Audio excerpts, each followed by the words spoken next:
കേരളത്തിൻ്റെ ജനാധിപത്യത്തെ അംഗീകരിക്കാത്ത പിണറായി വിജയൻ്റെ അഹങ്കാരത്തിന് ജനങ്ങൾ വോട്ടിലൂടെ മറുപടി പറയുമെന്ന് രാഹുൽ ഗാന്ധി. മറ്റാരുണ്ട് LDF അല്ലാതെ എന്ന പ്രചാരണത്തെ അതിരൂക്ഷമായി വിമർശിച്ചു രാഹുൽ ഗാന്ധി. നരേന്ദ്രമോദിയെ പോലെ തന്നെയാണ് പിണറായി വിജയനും. തങ്ങൾ മാത്രമാണ് ഭരിക്കാൻ ജനിച്ചവർ എന്ന് വിശ്വസിക്കുന്നവരാണ് രണ്ടുപേരുമെന്നും രാഹുലിൻ്റെ വിമർശനം. മുഖ്യമന്ത്രിയെ മാത്രം ഉയർത്തിക്കാട്ടുന്നത് ഒരു വൺമാൻ ഷോ രീതിയാണ്. എന്നാൽ കെ കരുണാകരൻ, AK ആന്റണി, ഉമ്മൻചാണ്ടി തുടങ്ങിയ നേതാക്കളുടെ നേതൃത്വമായിരുന്നു UDF-നെ നയിച്ചിരുന്നതെന്നും രാഹുൽ ചൂണ്ടിക്കാണിക്കുന്നു.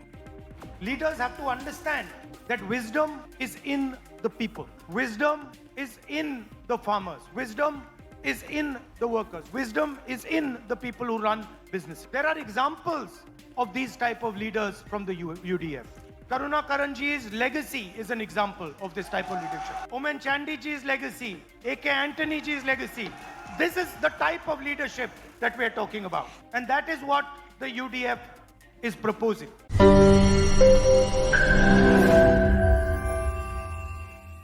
ലോകത്തെവിടെയായാലും ഏത് സമയത്തും 24 വാർത്തകളും ഓഗ്മെന്റഡ് റിയാലിറ്റി പാക്കേജുകളും എക്സ്പ്ലെയിനറുകളും വിശദമായി കാണാൻ ഞങ്ങളുടെ YouTube ചാനൽ നിങ്ങൾക്ക് സബ്സ്ക്രൈബ് ചെയ്യാം.